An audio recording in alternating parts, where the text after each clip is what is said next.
Bonsoir à tous, bienvenue dans C'est Contre Loup. On commence par les catholiques qui ont un nouveau pape. Donald Trump, bonsoir. Léon XIV est américain. Yeah, j'ai gagné. Il y a une semaine, j'ai annoncé que je voulais être pape et là, bim, on a un pape yankee.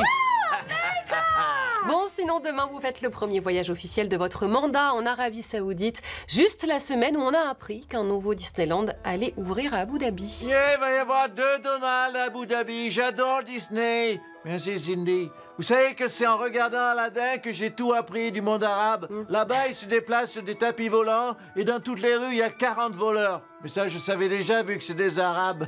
Voilà, belle culture.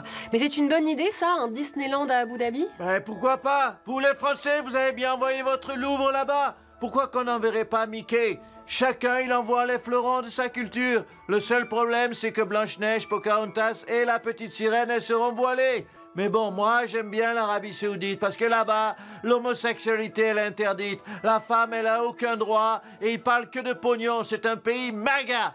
Make les Arabes great again. Bon, là, c'est pas encore tout à fait prêt, mais dans 4-5 ans, ça devrait aller. C'est vrai que pour l'instant, on a encore du mal à se projeter. On revient maintenant sur cette image marquante des 4 leaders européens en Ukraine pour trouver une solution de paix.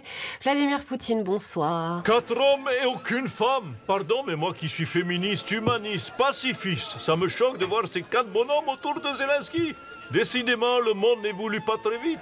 Je crains que je vais avoir du mal à faire ma paix dans ce monde patriarcal qui aime tant la guerre. Allez, arrêtez de nous balader. Est-ce que vous allez accepter la proposition d'un cessez-le-feu de 30 jours des Européens? Bien sûr, je réclame la paix depuis si longtemps. Évidemment que je vais accepter de cesser le feu, à une condition, bien sûr. Laquelle? Qu'on me donne l'Ukraine. Et là, Vladimir cesse le feu. Eh ben, c'est pas gagné cette paix. Allez, on revient sur l'élection du pape Léon XIV avec bien sûr l'avis de Cato TV, CNews et Pascal Pro. Regardez. Je suis un homme. Quoi de plus naturel, ensemble. Bonsoir à tous. On espérait un pape qui dénonce l'homosexualité, le wokisme, un pape qui en est sous la soutane, un pape couillu, pardonnez-moi. Mais non, c'est une fumée rose qui est sortie du Vatican apparemment. On a un pape homosexuel, voilà. Attention, ne dérapez pas, Pascal. Pardon Philippe, mais on est là pour dire la vérité. Je vous rappelle que CNews, c'est la chaîne de la liberté de parole. Et en plus, alors, il paraît qu'à la base, ce pape voulait se faire appeler, qui n'est pas très masculin, hein, il voulait se faire appeler Mylène Ier en hommage à Mylène Farmer, c'est tout dire. Et puis en plus, il est jeune. Il a 69 ans, donc je vous le dis tout de suite. On va se taper pendant 20 ans. 20 ans de discours de morale, et la guerre c'est pas bien, et les migrants il faut les accueillir, et tu aimeras ton prochain, et il y aura rien sur tu renverras le musulman dans son pays. On n'aura rien là-dessus, excusez-moi. Pardon. Texto Daniel Guichard, dommage que ce pape ne soit pas belge, sinon ça aurait fait le pape Léon de Bruxelles. Très drôle. Merci Daniel de mettre un petit peu de légèreté dans ce monde qui marche sur la tête. Allez, salut à tous. Fumée noire sur CNews. Pour parler de son émission de demain sur TF1, le président est notre invité ce soir.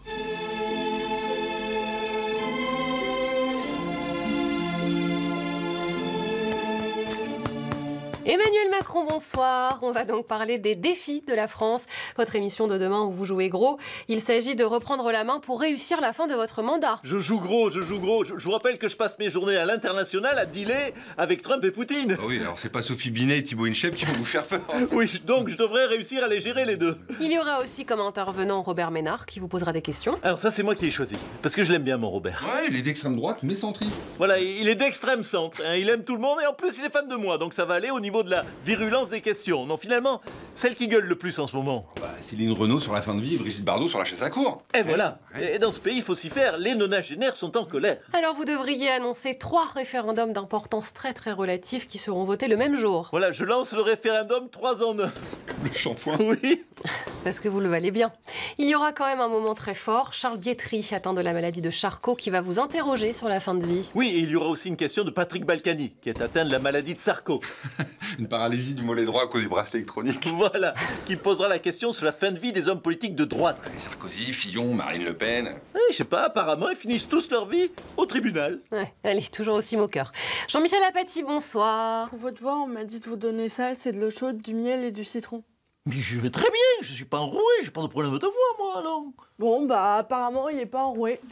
Jean-Michel, c'est une bonne idée, ces référendums Macron? Et c'est vrai que c'est une bonne technique. Choisir des sujets dans un référendum dont on se fout du résultat. C'est malin, parce que ça n'engage à rien, Macron. Je vois mal dire, vous avez voté non à ma proposition d'interdire TikTok au moins de 15 ans, eh bien, j'en prends acte et je démissionne. Il est malin, notre président. Bon bah, Pascal Praud, un dernier mot sur le pape? Un pape américain, mais c'est n'importe quoi. C'est un pape russe qu'il fallait prendre. Un Vladimir Ier, ça aurait eu de la gueule. Et bah faites le prochain conclave à CNews. Allez, salut à tous.